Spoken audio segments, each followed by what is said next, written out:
Ito pong ating napakagandang Maxi Cosi Vita Pro. Imported mold pool from Australia. Never been used. Demo unit po ito. Mold pull out. Ayan. And then may original box and manual. So explain lang po natin yung demo unit. Ibig sabihin po yun. Yung po yung pang stocks na pinang-demo po sa mga mall. Kaya po hindi na po sila binibenta po as brand new price. So ito po sila. Ito po yung sample po niya. Okay? Ayan. Kaya, pero wala naman po siyang issue. Wala siyang damage. Wala po siyang faded. Wala po siyang discoloration. Okay? So, number 1 po ito. Ayan. As you can see, 2021. Most satisfied customer. Ayan. Baby car seat. Okay? So, good for newborn up to 4 years old. It depends pa rin po yan sa laki ng baby. Dahil sa Australia po kasi alam naman po natin malaki po yung mga bata po doon. Kaya possible po mga 5 to 6 years old, pwede pa rin po siya. Ang kinagandahan po sa Maxi Cosi Vita Pro is ISOFIX ready na po siya. Kaya kung ang car po ninyo is ISOFIX ready na po siya, mas maganda po siya dahil mas madali po siya i-install sa upuan po ng sasakyan compare po sa mga true seat belt. Okay? So ito po yung details po niya 1 by 1. So ganyan po siya kapag pang 4 years old. So hanggang 3 reclining position po siya. Unahin natin sa kanyang newborn. Press nyo po dito sa ilalim. Merong kulay gray or white po dito. So, ganyan po siya pang newborn. As you can see, higang-higa po siya. Very comfortable kay baby dahil meron siya newborn pad sa head and meron sa body. Kapag toddler na si baby, pwede nyo na po tanggalin po yan para hindi na po siya masyadong masikipan kapag nakaupo. Okay?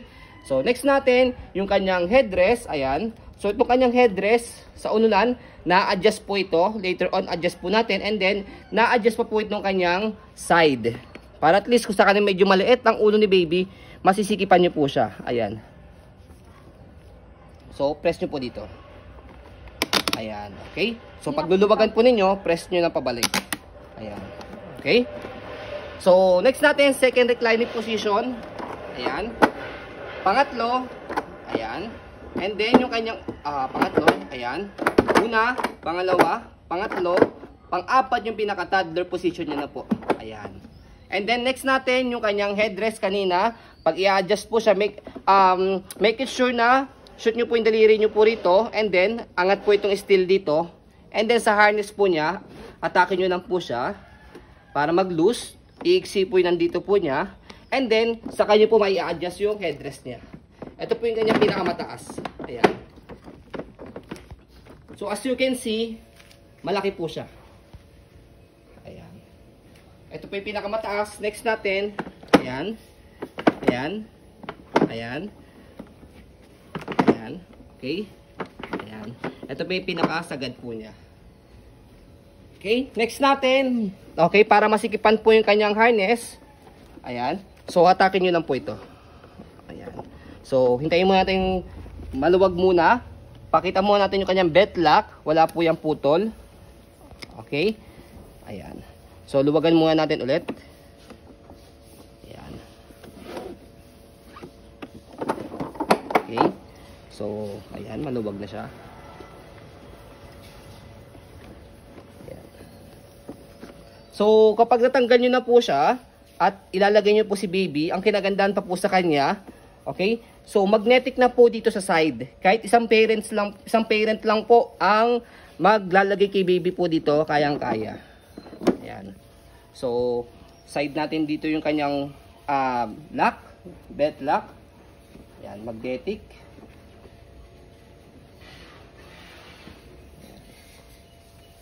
Tulos mo. Okay, ganoon din sa kabila. So, para makita po ninyo na okay po yung kanyang magnet. So, kapag nakaganyan na po siya, lagyan niyo po si baby. So, sa arms, ganoon din sa kabila. So, kapag nalagay nyo na pong ganyan, saka nyo po i-tight, sikipan, dahan-dahan, hanggang sa maging comfortable po yung pagkakatight po ninyo kay baby. Okay, kompleto po yung kanyang harness pad. Ayan. So, next natin, yung kanyang body frame sa right side. Ayan po yung details niya. Yung pad muna. Ayan. Ayan yung kanyang pad sa harapan. So, by the way, yung kanyang ISOFIX, merong butones po dito. Ang ganda niya dahil meron siyang taguan talaga ng ISOFIX niya. Ayan.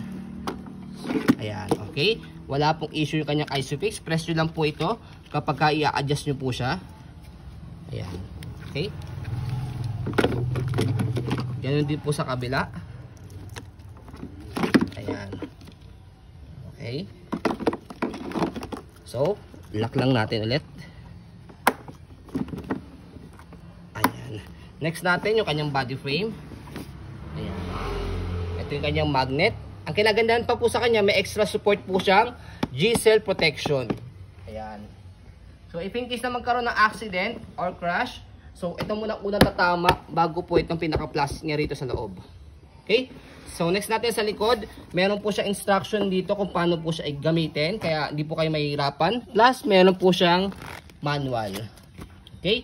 So, next natin, ayan, ang kanyang manufacturing date is October 31, 2019. So sa mga ganitong car seat po, expiration po niya is 10 years, kaya hanggang 2029 nyo pa po ito magagamit. So next natin yung kabilang side ng body frame. Ayan. Ayan. Okay. So ayan, meron pa siyang tag dito. Okay.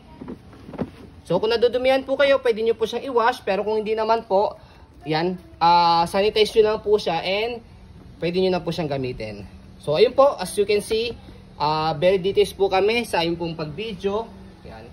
Kasi aming shop policy, no refund, no exchange, what you see is what you get.